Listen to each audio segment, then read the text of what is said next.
Bom dia, meu querido. Bom dia. Bom dia. Agora. Abra sua Bíblia comigo, no livro de Apocalipse, capítulo 21. Estamos chegando ao final. Hoje a gente vamos pensar agora pela manhã, na última visão do apóstolo João, que a gente tem narrado, o último momento que ele recebe então do anjo uma visão, e à noite a gente vai finalizar vendo um pouco das últimas palavras do Senhor Jesus para a igreja. Apocalipse capítulo 21, versículo 9, quero ler com você do versículo 9 até o versículo 5 do capítulo 22, tá certo? Apocalipse 21, do 9 até o versículo 5 do capítulo 22. Diz assim a palavra de Deus: Então veio um dos 7 anjos, que tem as 7 taças cheias dos últimos 7 flagelos, e falou comigo, dizendo: Vem, mostrar-te-ei a noiva, a esposa do Cordeiro. E me transportou em espírito até a uma grande e elevada montanha, e me mostrou a santa cidade, Jerusalém, que descia do céu da parte de Deus, a qual tem a glória de Deus. O seu fulgor era semelhante a uma pedra preciosíssima, como pedra de jaspe cristalina. Tinha grande e alta muralha, 12 portas, e junto às portas 12 anjos, e sobre elas nomes inscritos, que são os nomes das 12 tribos dos filhos de Israel. 3 portas se achavam a leste, 3 ao norte, 3 ao sul e 3 a oeste. A muralha da cidade tinha 12 fundamentos, e estavam sobre estes os 12 nomes dos 12 apóstolos do Cordeiro. Aquele que falava comigo tinha por medida uma vara de ouro para medir a cidade, as suas portas e a sua muralha.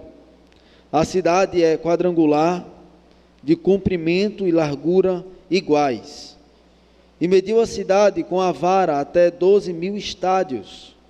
O seu comprimento, largura e altura são iguais.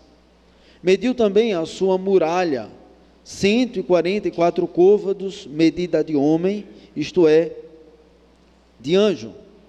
A estrutura da muralha é de jaspe. Também a cidade é de ouro puro, semelhante a vidro límpido. Os fundamentos da cidade, da muralha da cidade, estão adornados de toda espécie de pedras preciosas. O primeiro fundamento é de jaspe, o segundo de safira, o terceiro de calcedônia, o quarto de esmeralda, o quinto de sardônio, o sexto de sárdio, o sétimo de crisólito, o oitavo de berilo, o nono de topázio, o 10º de crisópraso, o 11º de jacinto e o 12º de ametista. As 12 portas são 12 pérolas, e cada uma dessas portas de uma só pérola. A praça da cidade é de ouro puro, como vidro transparente. Nela não vi santuário, porque o seu santuário é o Senhor, o Deus Todo-Poderoso e o Cordeiro. A cidade não precisa nem de sol, nem de lua, nem da lua, para lhe darem claridade, pois a glória de Deus a iluminou, e o Cordeiro é a sua lâmpada. As nações andarão mediante a sua luz, e os reis da terra lhe trazem a sua glória. As suas portas nunca jamais se fecharão de dia, porque nela não haverá noite. E lhe trarão a glória e a honra das nações. Nela nunca jamais penetrará coisa alguma contaminada, nem o que pratica abominação e mentira. mas somente os inscritos no livro da vida do Cordeiro. Então me mostrou o rio da água da vida, brilhante como cristal, que sai do trono de Deus e do Cordeiro. No meio da sua praça, de uma e outra margem do rio, está a árvore da vida, que produz 12 frutos, dando o seu fruto de mês em mês, e as folhas da árvore são para a cura dos povos. Nunca haverá qualquer maldição. Nela estará o trono de Deus e do Cordeiro. Os seus servos o servirão, contemplarão a sua face, e na sua fronte está o nome dele. Então já não haverá noite, nem precisam eles de luz de candeia, nem da luz do sol, porque o Senhor Deus brilhará sobre eles, e reinarão pelos séculos dos séculos. Amém. Vamos orar, querido, feche seus olhos. Senhor Deus, nós mais uma vez nos achegamos diante do Senhor com reverência e rogando pela Tua bondade, pela Tua graça, pela Tua misericórdia sobre nossas vidas. Estamos diante, Deus, da Tua revelação, da Tua palavra. Precisamos do Teu Espírito para compreender, para entender, Senhor, a mensagem do Evangelho que sai do Teu trono e alcança os nossos corações. Que nós reunidos hoje aqui, possamos enxergar aqui a Tua maravilhosa graça, o Teu Evangelho e o Cordeiro. Em nome de Jesus, Pai, é que nós te oramos. Amém. Antes da gente iniciar, querido, pensando um pouco nesse texto, eu quero lembrar você um pouco do que a gente falou da última vez. Da última vez nós conversamos sobre o que tem aí do versículo 1, do capítulo 21 até o versículo 8. E a gente conversou um pouco sobre a ideia do novo céu e da nova terra.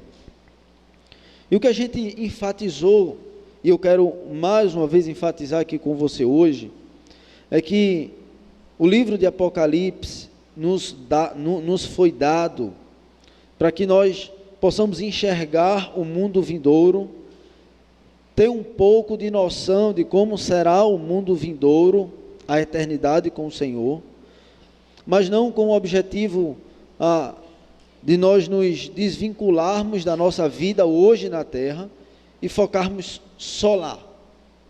Mas a proposta e o propósito de Apocalipse, do apóstolo João, do Senhor, ao escrever esse texto para a sua igreja, é lembrá-los de que eles ainda estão no mundo, eles ainda vivem, nós ainda estamos aqui na terra, aguardando esse dia que o Senhor voltará e que nos levará, se estivermos vivos, ou o dia em que nós formos levados pelo Senhor através da morte.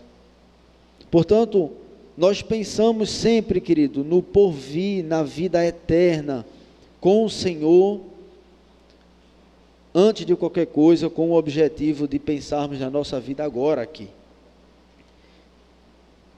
A ideia de pensar no novo céu, na nova terra, na grande cidade, na Jerusalém, é que nós possamos nos conectar ainda mais com o agora, com o hoje, com a minha vida e a sua vida aqui todos os dias, até que o Senhor nos leve. Mas não só isso, sabemos que o Senhor criou toda essa terra. Gênesis nos mostra o Senhor criando todo o universo, e portanto é também desejo do Senhor, propósito do Senhor, decreto do Senhor, não pegar toda essa criação e simplesmente jogar fora, mas nós vimos aqui que Deus na verdade vai recriar. O que já foi feito foi contaminado pelo pecado, mas ainda assim é criação de Deus. Portanto, no último dia o Senhor, na sua grandeza e poder, vai renovar todas as coisas e, portanto, fará então novos céus e nova terra, ou seja, o lugar onde a grande cidade, a Jerusalém, irá ser estabelecida para então viver eternamente com Deus. E nesse novo céu e nova terra, nós temos a união entre o céu e a terra. Isto é, nós vimos um texto do profeta que diz que a terra é o estrado dos pés do Senhor. E Apocalipse nos diz que no novo céu e nova terra, o céu encontrará então a terra. Ou seja, não haverá mais, querido, essa separação onde nós, em espírito, que é o local onde nós ficamos, o céu é o local onde os espíritos ficam até que o Senhor volte. Então isso será desfeito quando o novo céu e a nova terra for instaurado. Então o texto nos diz que aqueles que estão no céu encontrarão os seus corpos ressuscitados e viverão eternamente nos novos céus e nova terra. E portanto o Senhor também, nós lemos aqui, vamos conversar mais sobre isso, e o Senhor também então vem à terra e fica, habita, está em comunhão plena com o seu povo. Olhando então, querido, para o verso 9, a partir desse panorama inicial, quero lembrar você sobre o que temos também repetido constantemente sobre Apocalipse. Apocalipse não é um texto que nós devemos nos debruçar tentando compreendê-lo de forma literal, mas o texto de Apocalipse é cheio de símbolos, sobretudo símbolos do Antigo Testamento, símbolos também do Novo Testamento, e que nos levam então a compreender verdadeiramente a mensagem que o Senhor quer passar aqui. Então nem sempre o que está literalmente escrito aqui é de fato o que o texto está significando, mas na verdade, às vezes o que está escrito literalmente está representando, é um símbolo de algo, e é então isso que eu quero ver com você. Volte seus olhos para o verso 9, verso 9 e o verso 10, então o texto diz: então veio um dos 7 anjos, que tem as 7 taças cheias dos últimos 7 flagelos, e falou comigo, dizendo, e a ideia aqui do apóstolo João é só enfatizar que de fato este é o último, aqui é a última visão que ele vai ter. Vem, mostrar-te-ei a noiva, a esposa do Cordeiro. E aqui é interessante porque nós sabemos que durante toda a Escritura, o Senhor se refere sempre ao seu povo. O Senhor Jesus em vários momentos se referiu ao seu povo como a sua noiva, a igreja como sendo a noiva, como sendo a esposa do Senhor. E o livro de Apocalipse, ele revela há vários momentos onde a ideia de uma mulher é colocada. Se você lembra bem, no capítulo 12, nós vimos uma mulher que representava, então, o povo do Antigo Testamento, que quando ela dá à luz, o dragão e os aliados tentam perseguir. Mas um pouco depois, nos capítulos 17 e 18, nós temos também uma mulher. Só que essa, no verso 17 e 18, era a grande meretriz. Todavia aqui no versículo 9, no final do livro de Apocalipse, o Senhor então traz essa ideia e reafirma que, olha, o anjo diz a João, olha, vem, eu vou te mostrar a noiva, a esposa do Cordeiro.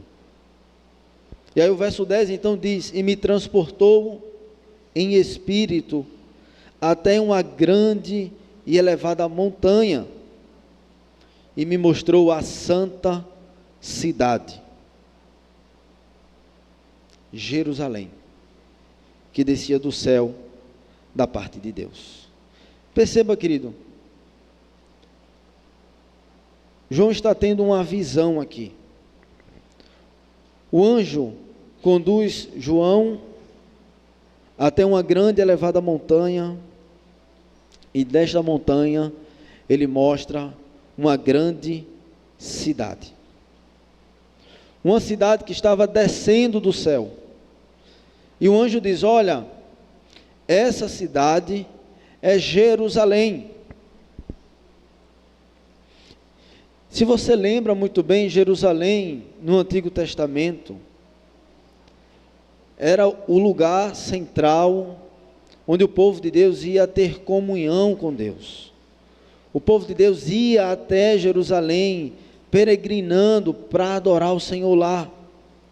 E o que João está dizendo aqui, o que o anjo está mostrando aqui para João, é que olha, a Jerusalém está descendo do céu para ser estabelecida aqui. E veja que curioso, o início de todas as coisas não é uma cidade.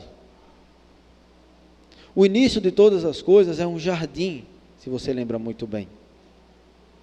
O Senhor criou o homem no jardim do Éden, o pôs lá para viver em comunhão com Ele. Então o homem cai em pecado, o homem é expulso do jardim. Mas na soberania do Senhor, ao longo das eras, conduzindo todo o seu povo, aqui chegamos até o final da história. Aqui é a conclusão de todas as coisas.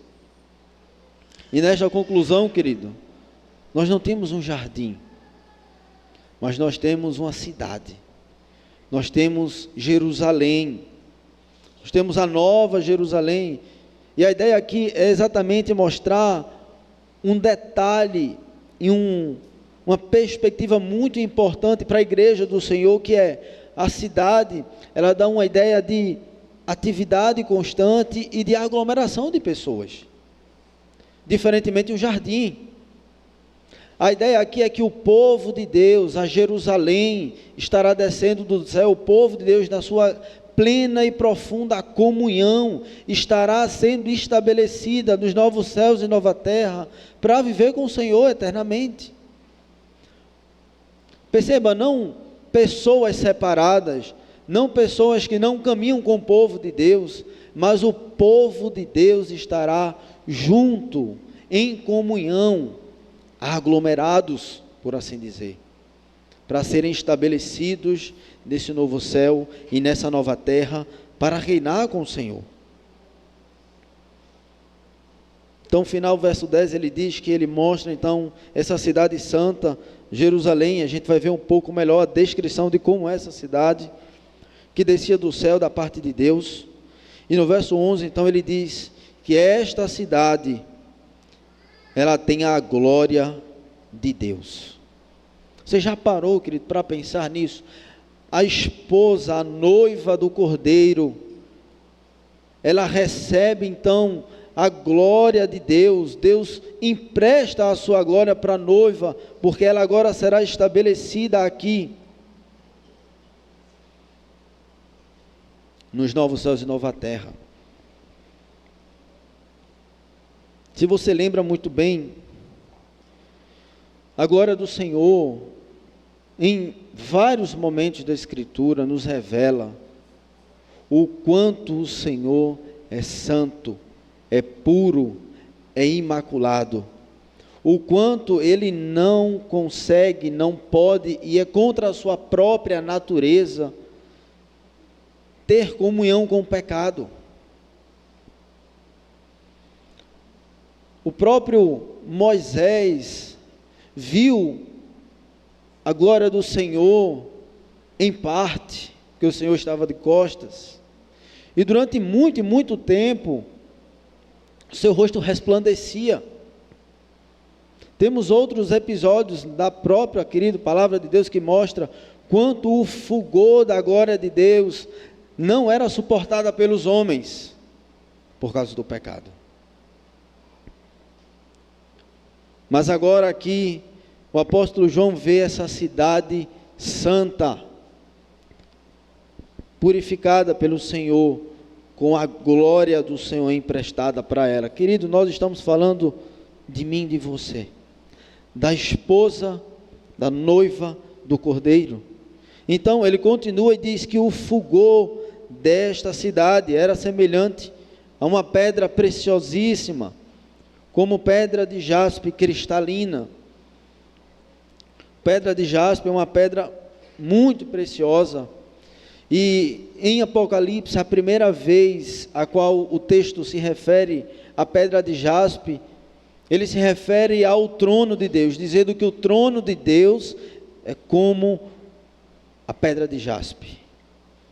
Porque a ideia aqui é que o Senhor, Ele é santo e Ele é puro, e que o trono do Senhor é assim, santo e puro, e que a pedra então representa exatamente esse fulgor. E quando o Senhor empresta a sua glória para a igreja na Nova Jerusalém, que será estabelecida, o Senhor, então o texto de forma clara diz: olha, o fulgor desta igreja é como a pedra de jaspe, ou seja, ela é santa, ela é pura, ela é imaculada, como pedra de jaspe cristalina. E agora então no verso 12, o apóstolo João começa a descrever essa cidade. Ele diz: tinha grande e alta muralha, 12 portas, e junto às portas 12 anjos, e sobre elas nomes inscritos, que são os nomes das 12 tribos dos filhos de Israel. Primeira referência então que nós temos aqui é que essa Jerusalém, a Nova Jerusalém, ela é, segundo o texto, veja o texto comigo,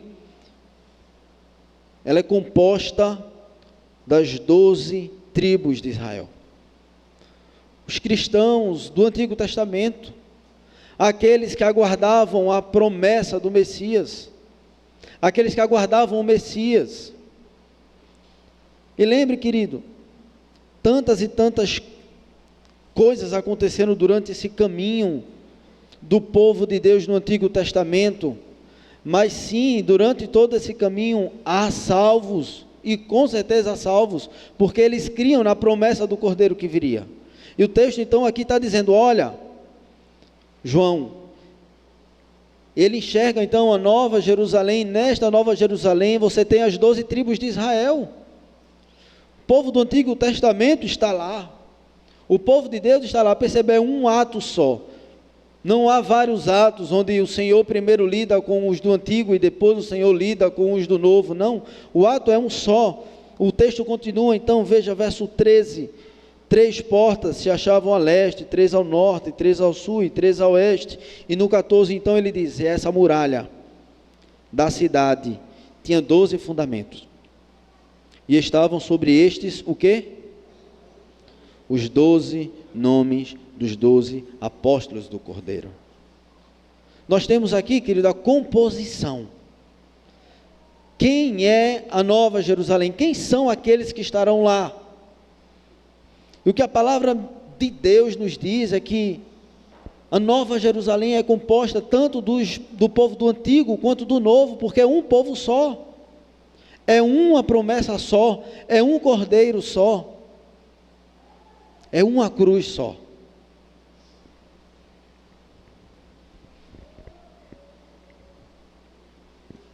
Perceba, essa muralha era grande e alta, e nesta muralha tinha o nome das 12 tribos, e esta muralha tinha fundamentos, e o fundamento da cidade tinha o nome dos 12 apóstolos, Antigo Testamento e Novo Testamento. E o texto continua, verso 15: aquele que falava comigo tinha por medida uma vara de ouro para medir a cidade, as suas portas e a sua muralha. A cidade é quadrangular, de comprimento e largura iguais, e mediu a cidade com a vara até 12.000 estádios. O seu comprimento, largura e altura são iguais. Mediu também a sua muralha, 144 côvados, medida de homem, isto é, de anjo. Qual é a primeira coisa, querido, que eu quero chamar aqui a sua atenção? O texto diz, verso 16, que esta cidade, a Nova Jerusalém, que desce do céu, que João vê na visão, ela tem o seu comprimento, a sua largura e a sua altura iguais. E lembre-se, estamos falando de símbolos. E a ideia aqui é que ele está se referindo a como se fosse um cubo perfeito, comprimento, altura e largura iguais. E lembre-se, ele está se referindo aqui à igreja do Senhor. A ideia aqui é que essa igreja, é que a Nova Jerusalém, ela é perfeita. Ela é perfeita. Comprimento, largura e altura são iguais. Mas ela é perfeita por causa do sangue do Cordeiro. Ela não é perfeita porque o povo de Deus é bom, perfeito, obediente, não. Ela é perfeita porque o sangue do Cordeiro a salvou. O seu comprimento, a sua largura e a altura são iguais. E essa igreja, essa Nova Jerusalém, observe então o verso 18. A estrutura da muralha é de jaspe. Também a cidade é de ouro puro, semelhante a vidro límpido. Os fundamentos da muralha da cidade estão adornados de toda espécie de pedras preciosas. E aí ele começa então a descrever o fundamento com essas pedras preciosas. O primeiro fundamento é de jaspe, o segundo safira e assim por diante. Segunda coisa, querido, que nós precisamos entender é que a Nova Jerusalém também recebe uma característica, além da perfeição, é a característica da pureza. O jaspe, mais uma vez, mostrando como a Nova Jerusalém é pura. Não porque o povo de Deus é puro nele mesmo, não porque não somos pecadores, não porque caminhamos em santidade toda a nossa vida, mas ela é encontrada, querido, neste momento pura, porque o sangue do Cordeiro purificou essa igreja, porque o sangue do Cordeiro purificou a Nova Jerusalém. Não só jaspe, mas não só o jaspe, mas também no verso 18 ele se refere a ouro puro, semelhante a vidro límpido. Perceba, nós estamos falando mais uma vez de símbolos. Vocês devem concordar comigo que uma cidade feita de ouro não é muito funcional, inclusive. Mas a ideia aqui é mostrar a pureza desta igreja. E no verso então, mais uma vez, volte os olhos, 19 até o 21. Ele começa a narrar todas as pedras preciosas, fala sobre o sardônio, sobre o sárdio, sobre o crisólito, sobre o berilo, o topázio e outras mais. Então no verso 21 ele diz: as 12 portas são 12 pérolas, e cada uma dessas portas de uma só pérola. Então ele diz: a praça da cidade é de ouro puro, como vidro transparente. Nós temos aqui, querido, três características dessa Nova Jerusalém, ou seja, 3 características da igreja do Senhor, da igreja universal do Senhor. Ela é perfeita, ela é pura e ela também é preciosa. A noiva do Cordeiro é adornada pelo próprio Deus para ser entregue ao Cordeiro no último dia.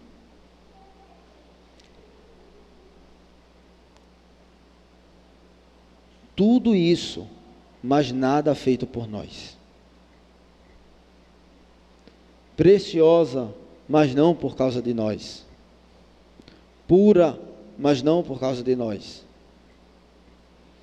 perfeita, mas não por causa de nós.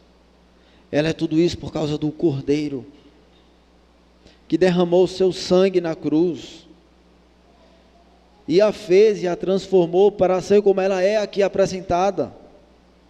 No último dia, quando o Senhor renovar todas as coisas, o Senhor então trará a sua igreja, que é pura, que é perfeita e que é preciosa, para reinar com Ele eternamente na nova criação. Mas o curioso, querido, verso 22, é que o apóstolo João não vê santuário. Ele diz, ora, não, nela não vi santuário, porque o santuário é o Senhor, o Deus Todo-Poderoso e o Cordeiro. Você percebe isso?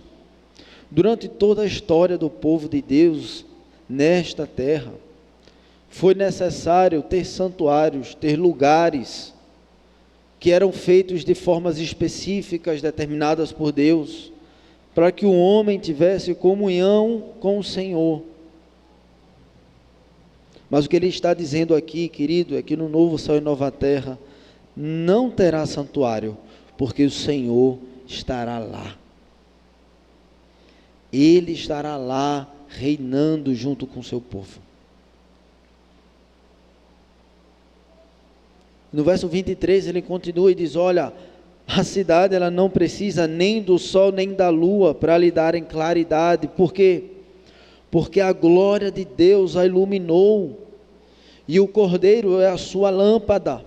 Perceba, a ideia aqui é que a glória do Senhor acompanhará o seu povo eternamente. Agora o povo de Deus estará em comunhão com o Senhor constantemente. A ideia aqui é que Deus não terá mais nenhum tipo de separação com o seu povo. Agora, todos terão uma comunhão plena e perfeita com Deus, porque não mais haverá pecado. Então, a glória de Deus iluminará essa cidade, e o Cordeiro será essa sua lâmpada. E no verso 24, então ele diz, as nações andarão mediante a sua luz, e os reis da terra lhe trazem a sua glória. As suas portas nunca jamais se fecharão de dia, porque nela não haverá noite. Aqui é uma referência ao Antigo Testamento, porque as cidades no Antigo Testamento, elas precisavam ser fechadas, por causa dos inimigos, que poderiam porventura invadir as cidades. Mas o que o texto está dizendo aqui é que, olha, as portas da Nova Jerusalém nunca jamais se fecharão de dia, porque nela não haverá noite. Isto é, o povo de Deus estará eternamente seguro, não haverá mais problemas, inimigos. A porta estará sempre aberta.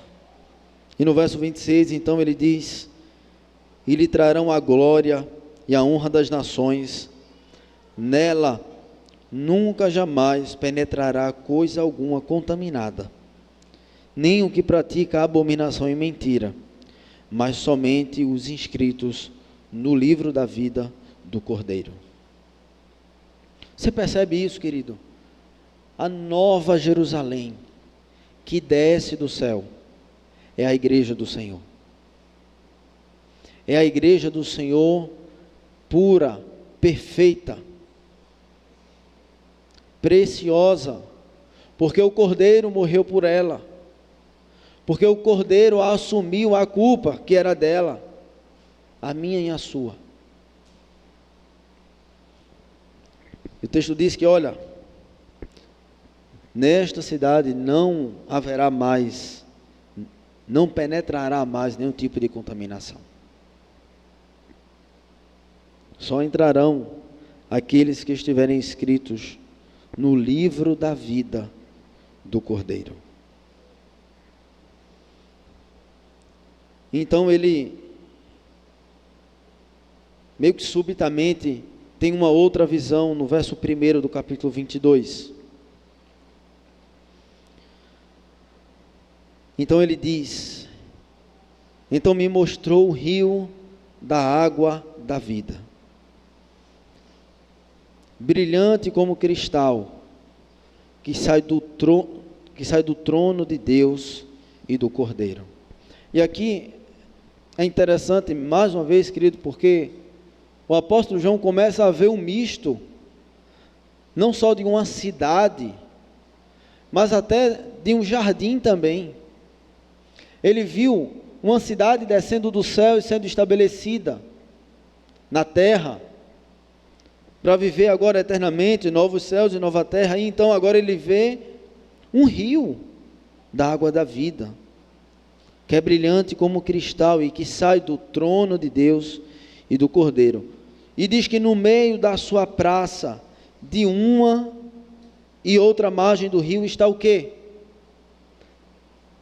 O que é que ele está vendo? A árvore da vida. Que árvore da vida é essa? Quando o homem cai no jardim do Éden, o Senhor Deus os expulsa de lá. O Senhor faz um pacto. Adão, existem duas árvores, a árvore da vida e a árvore do conhecimento do bem e do mal. Se você comer da árvore do conhecimento do bem e do mal, você morrerá. Logo, se você não comer, você viverá. E o que é que acontece? Sabemos que Adão e Eva caem em pecado. E o que é que o Senhor faz num ato de graça? Os expulsa do jardim do Éden. E ao expulsar do jardim do Éden, diz: olha, a nossa comunhão não tem mais como existir, porque vocês pecaram, vão embora. E o texto então diz que o Senhor colocou guardas na entrada do jardim. E todo esse tempo se passa.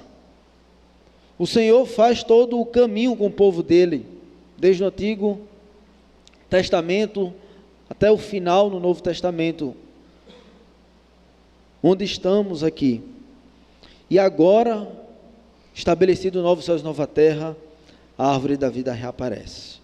No meio da sua praça, de uma e outra margem do rio, está a árvore da vida. O Senhor, que antes tinha expulsado os homens do jardim do Éden, porque não podiam ter mais comunhão com Ele, agora o próprio Deus os traz de volta, os estabelece no novo céu e nova terra, e diz: olha, lembra aquela árvore da vida que eu dei para vocês, e que vocês pecaram e escolheram outro caminho, eu estou colocando ela de volta aqui para vocês. E ele diz então que esta árvore da vida, que produz 12 frutos, dando o seu fruto de mês em mês, e a árvore e as folhas da árvore são para a cura dos povos.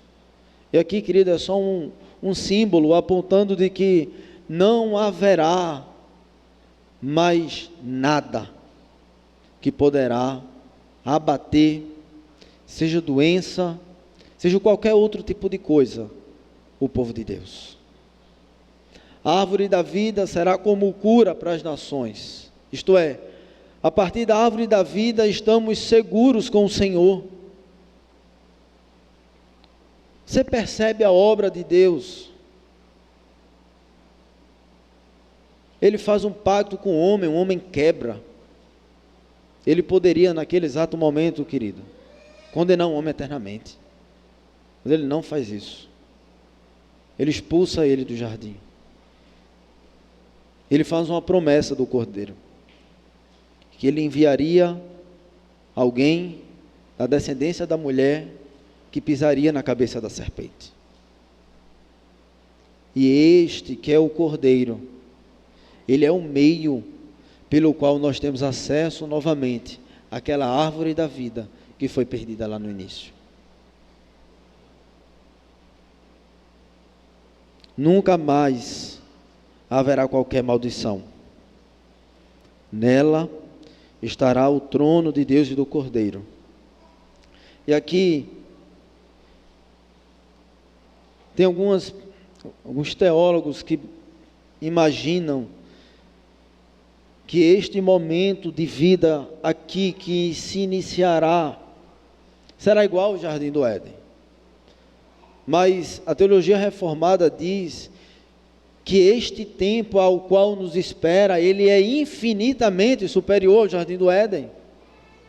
Veja, se era bom no Jardim do Éden, se a comunhão com Deus era plena e perfeita no Éden, o Senhor aparecia todos os dias para conversar com Adão. O Senhor tinha uma relação profunda e direta e plena com Adão. Mas ainda havia ali, querido, a possibilidade do homem cair. O que o texto bíblico nos diz, e esta é a promessa, é de que nós podemos crer que neste novo céu e nova terra não haverá mais qualquer maldição, não haverá outra possibilidade de cair, não haverá como mais comermos de um fruto da árvore do conhecimento do bem e do mal, porque a árvore da vida estará disponível para nós.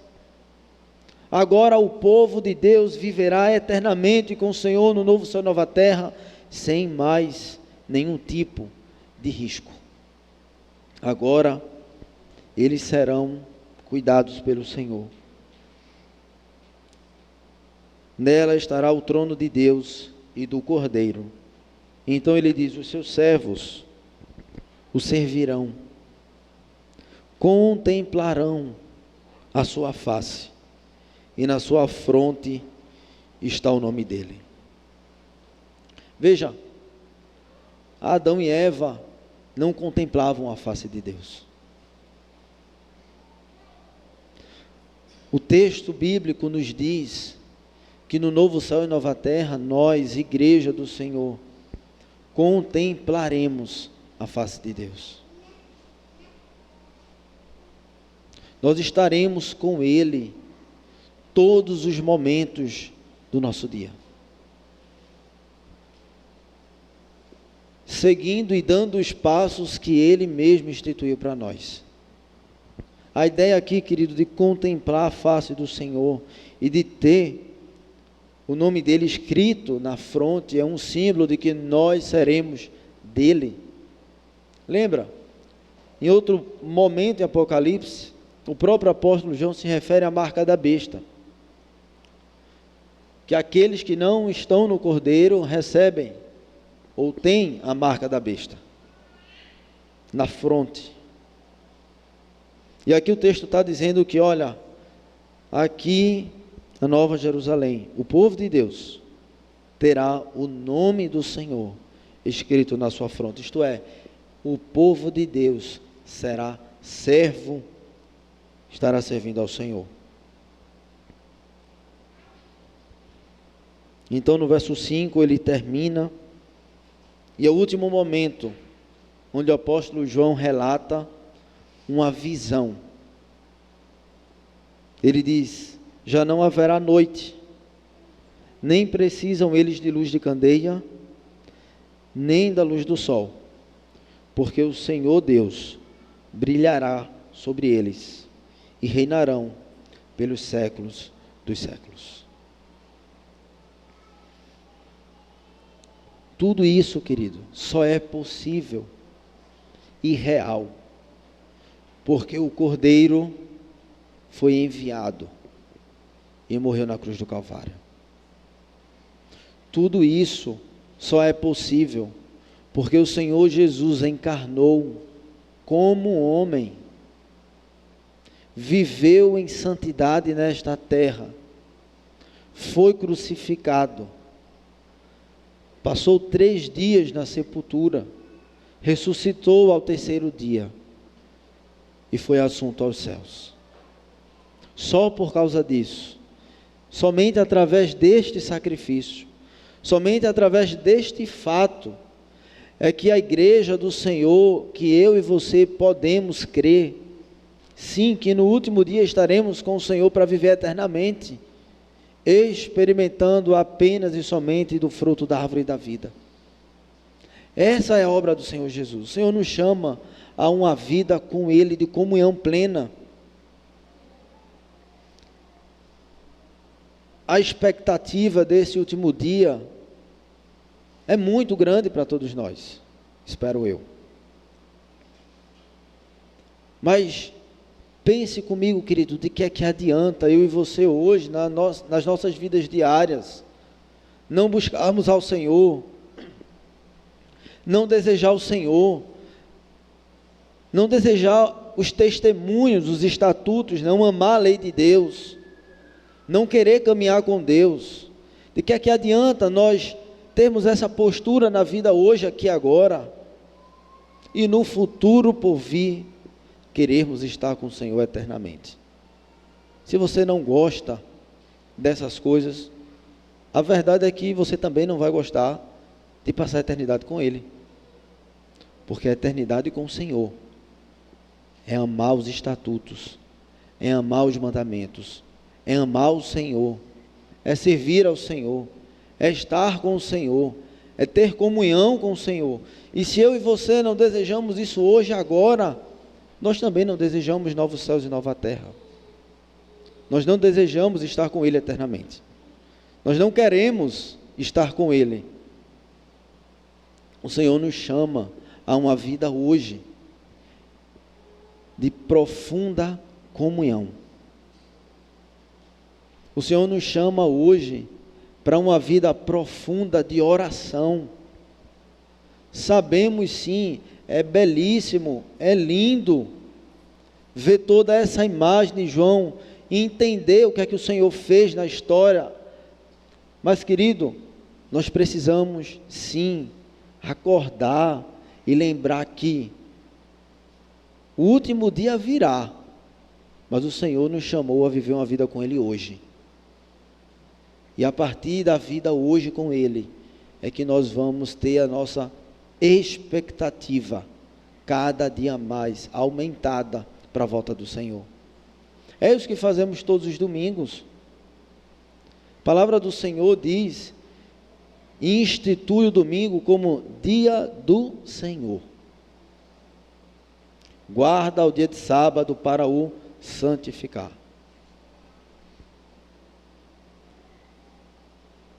E os teólogos reformados dizem, e temos também no próprio início do culto aqui, passando na imagem, várias frases que nos lembram o quanto que o dia do Senhor nos é como uma experiência, um experimento de como será esse último dia. O culto público é o alvorecer da glória que se aproxima. Você já parou para pensar isso? O culto público é o alvorecer, é o início, é um pouco desta glória que se aproxima. E você deve concordar comigo, se nós não tivermos o coração desejoso, trabalhar o nosso coração, ensinar o nosso coração a amar o culto ao Senhor, o dia do Senhor. O que nós estamos dizendo, querido, em outras palavras, é que a glória por vir não nos interessa muito. A nossa vida aqui passa, mas lembre-se que o Cordeiro fez uma obra definitiva. Eu e você cremos hoje, vivemos hoje, caminhamos hoje para se encontrar com o Senhor plenamente lá no último dia, mas hoje nós já vivemos com Ele. Lembram o que diz o próprio apóstolo João? Perguntam: Senhor, o que é a vida eterna? E ele responde: a vida eterna é esta, conhecer a mim e ao Pai que me enviou.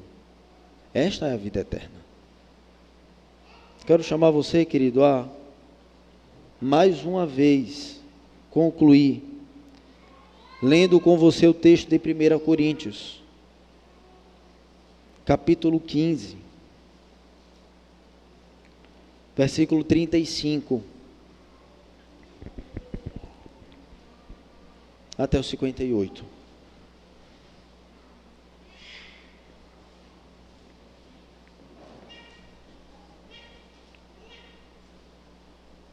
Mas alguém dirá: como ressuscitam os mortos? E em que corpo vêm? Insensato, o que semeiais não nasce se primeiro não morrer. E quando semeias, não semeias o corpo que há de ser, mas o simples grão, como de trigo ou de qualquer outra semente. Mas Deus lhe dá corpo como lhe aprouve dar, e a cada uma das sementes o seu corpo apropriado. Nem toda a carne é a mesma, porém uma é a carne dos homens, outra a dos animais, outra a das aves e outra a dos peixes. Também há corpos celestiais e corpos terrestres, e sem dúvida, uma é a glória dos celestiais e outra a dos terrestres. Uma é a glória do sol, outra a glória da lua, e outra a das estrelas. Porque até entre estrela e estrela há diferenças de esplendor. Pois assim também é a ressurreição dos mortos. Semeia-se o corpo na corrupção, ressuscita na incorrupção. Semeia-se em desonra, ressuscita em glória. Semeia-se em fraqueza, ressuscita em poder. Semeia-se corpo natural, ressuscita corpo espiritual. Se há corpo natural, há também corpo espiritual. Pois assim está escrito: o primeiro homem, Adão, foi feito alma vivente. O último Adão, porém, é espírito vivificante. Mas não é primeiro o espiritual, e sim o natural, depois o espiritual. O primeiro homem, formado da terra, é terreno. O segundo homem é do céu. Como foi o primeiro homem, o terreno, tais são também os demais homens terrenos. E como é o homem celestial, tais também os celestiais. E assim como trouxemos a imagem do que é terreno, devemos trazer também a imagem do celestial. E ele continua e diz: isto afirmo, irmãos, que a carne e o sangue não podem herdar o reino de Deus, nem a corrupção herdar a incorrupção. Eis que vos digo um mistério: nem todos dormiremos, mas transformados seremos todos, no momento, num abrir e fechar de olhos, ao ressoar da última trombeta. A trombeta soará, os mortos ressuscitarão incorruptíveis, e nós seremos transformados. Porque é necessário que este corpo corruptível se revista da incorruptibilidade, e que o corpo mortal se revista da imortalidade. E quando este corpo corruptível se revestir de incorruptibilidade, e o que é mortal se revestir de imortalidade, então se cumprirá a palavra que está escrita: tragada foi a morte pela vitória. Onde está, ó morte, a tua vitória? Onde está, ó morte, o teu aguilhão? O aguilhão da morte é o pecado, e a força do pecado é a lei. Graças a Deus que nos dá a vitória por intermédio de nosso Senhor Jesus Cristo. Portanto, meus amados irmãos, sede firmes, inabaláveis e sempre abundantes na obra do Senhor, sabendo que no Senhor o vosso trabalho não é vão. Amém. Vamos orar, querido. Feche seus olhos.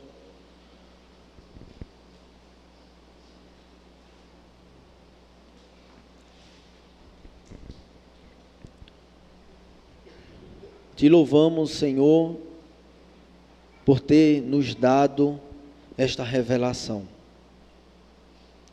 Te louvamos por ter nos presenteado, Senhor, com esta imagem tão bela da tua igreja, por nos mostrar como na eternidade será tão precioso estar com o Senhor. Nós te louvamos porque na tua soberania o Senhor nos conduziu durante toda a nossa vida para chegarmos até este momento e entendermos que no último dia, depois do Senhor renovar toda a criação, depois que o Senhor estabelecer novos céus e nova terra, o teu povo santo, o teu povo imaculado, puro, precioso, será trazido pelo Senhor, a noiva, até a terra, para viver em comunhão plena com o Senhor. Nos dá, Pai, a graça de sermos encontrados fiéis nesse caminho. Ainda vivemos no mundo de pecado, ainda temos nossas lutas, ainda temos nossos caminhos a percorrer, e sabemos que sem o Senhor não conseguimos caminhar em santidade e buscar o Senhor como deveríamos. Traz novamente, ó Pai, ao nosso coração esse fervor pela Tua palavra, esse amor pelo Teu Evangelho, esse amor pelo Senhor Jesus, como temos visto e lido todos os domingos aqui antes do culto, que de fato o culto público seja o alvorecer da glória que se aproxima. Que o culto público, Senhor, seja um momento especial, onde os nossos corações estão preparados para ouvir a Tua palavra, para ouvir a Tua instrução, e que a nossa arrogância, a nossa prepotência seja quebrada pelo Teu Espírito, e que o Senhor trate, converta, transforme as nossas almas, para que hoje ainda aqui nesta vida busquemos o Senhor, busquemos a Tua palavra, busquemos andar contigo, ainda que por espelho, mas que busquemos isso, para que no porvir a gente esteja contigo, amando o Senhor, assim como o Senhor nos chama a te amar. É assim que nós te oramos, ó Deus, gratos pela obra do Cordeiro em nossa vida, em nome de Jesus.